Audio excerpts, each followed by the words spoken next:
जय माता दी। नवरात्र के 9 दिन माँ दुर्गा के अलग अलग स्वरूपों की पूजा अर्चना करने का विधान है। ऐसे में नवरात्र के छठे दिन देवी के कात्यायनी स्वरूप की पूजा की जाती है, जिन्हें महिषासुर मर्दिनी के नाम से भी जाना जाता है। माना जाता है कि देवी कात्यायनी की पूजा अर्चना और साधना करने से शत्रुओं पर विजय मिलती है। तो चलिए जानते हैं माँ दुर्गा के इस स्वरूप की कथा को। माँ कात्यायनी, इनका स्वरूप के बारे में अगर बात करें तो इनका स्वरूप अत्यंत दिव्य है और माता की सवारी सिंह है। इनकी 4 भुजाएं हैं, जिसमें से देवी के दाहिने ऊपर वाला हाथ अभय मुद्रा में है तथा नीचे वाला हाथ वर मुद्रा में है।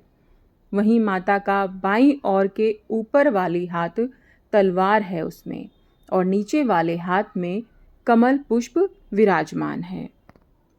माँ कात्यायनी की पूजा करने से भक्तों को बहुत से शुभ आशीष प्राप्त होते हैं। देवी के आशीर्वाद से शक्ति, साहस और मजबूत संकल्प शक्ति की प्राप्ति होती है। देवी अपने भक्तों के जीवन को सभी परेशानियों से दूर रखती हैं और सहसा शक्ति प्रदान करती हैं। इसके अतिरिक्त माँ कात्यायनी की पूजा करने से शारीरिक, मानसिक और आध्यात्मिक शक्ति मिलती है और विकास होता है। माँ कात्यायनी की पूजा कैसे करें? माँ कात्यायनी की पूजा को आरंभ करने से पहले पूजा स्थल को अच्छे से साफ करके वहाँ एक चौकी रख लें। उस पर माँ कात्यायनी की मूर्ति या फिर चित्र रख लें। माँ कात्यायनी के समक्ष घी का दीपक जलाना चाहिए और देवी को धूप, सुगंध, फूल, फल और विभिन्न प्रकार के मिष्ठान अर्पित करने चाहिए। देवी के समक्ष मंत्र का जाप करने से माँ का पुण्य प्राप्त होता है और माँ आशीर्वाद देती हैं। जप, भजन, कीर्तन करना बहुत ज़रूरी होता है, जिससे कि माँ शीघ्र प्रसन्न होती हैं। भक्ति भाव के साथ किया गया देवी का पूजन जीवन में शुभता को प्रदान करता है। घर परिवार सुरक्षित रहता है। व्यक्ति को साहस और समृद्धि की प्राप्ति होती है। देवी अपने भक्तों को सभी प्रकार के भय और बाधाओं से दूर रखती हैं और उनकी रक्षा करती हैं। पूजा के अंत में माँ कात्यायनी जी की आरती उतारनी चाहिए और पूजा संपूर्ण करनी चाहिए। तो चलिए अब जानते हैं देवी कात्यायनी के कथा के बारे में। पुराणों में निहित कथाओं के अनुसार कत नाम के एक प्रसिद्ध महर्षि हुआ करते थे। उनके पुत्र का नाम ऋषि कात्य था। आगे जाकर ऋषि कात्य के गोत्र में महर्षि कात्याय का जन्म हुआ और ऋषि अपने तप के कारण विश्व प्रसिद्ध हुए। ऋषि कात्यायन की इच्छा थी कि देवी भगवती उनके घर पुत्री के रूप में जन्म ले। इसलिए उन्होंने कई वर्षों तक देवी भगवती की कठोर तपस्या भी की। मान्यता है कि ऋषि कात्यायन की ऐसी एक निष्ठ तपस्या से प्रसन्न होकर देवी भगवती ने तब उसकी इच्छा को मान लिया और उसका मान रखते हुए उनके घर पर पुत्री रूप में जन्म लिया। ऋषि कात्यायन की पुत्री होने के कारण ही देवी भगवती देवी कात्यायनी कहलाईं।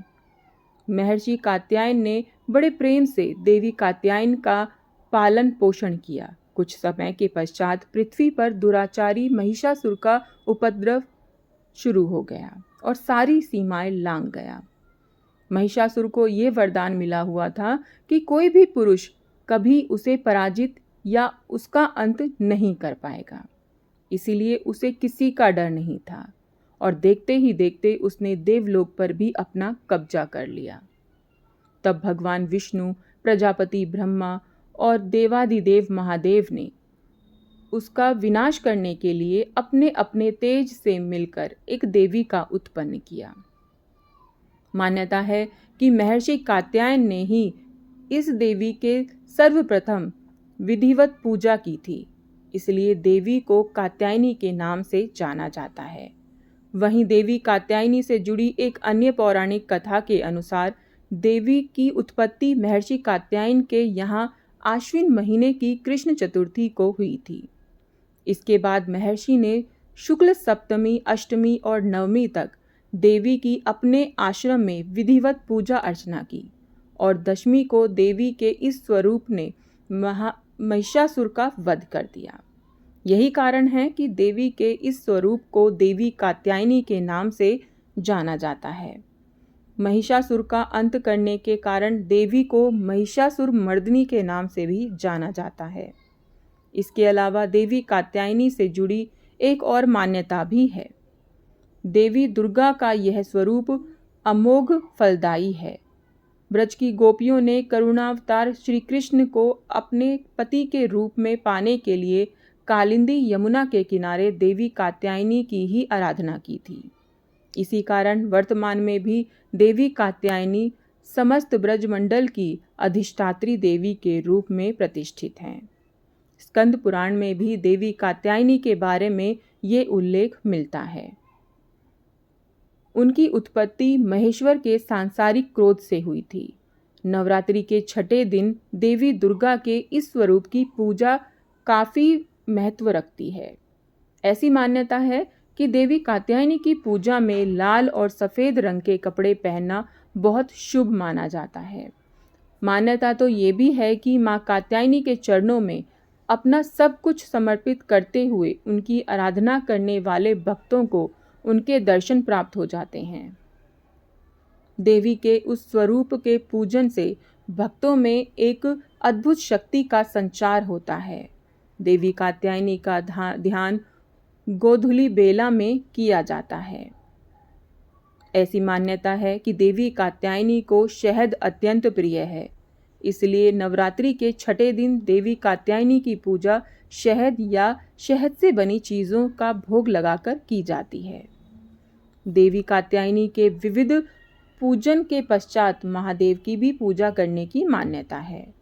देवी दुर्गा के कात्यायनी अवतार की कथा हमें ये सीख देती है कि अगर भक्ति और संकल्प सच्चा हो तो परम प्रकृति की कृपा सदैव बनी रहती है। जिस प्रकार महर्षि कात्यायन ने एक निष्ठ तपस्या से प्रसन्न होकर देवी को मना लिया और उनकी इच्छा और तपस्या का देवी ने मान रखा, ठीक उसी प्रकार मनुष्य को भी अपनी भक्ति, निष्ठा और संकल्प के पथ पर अविचलित होकर आगे बढ़ते रहना चाहिए।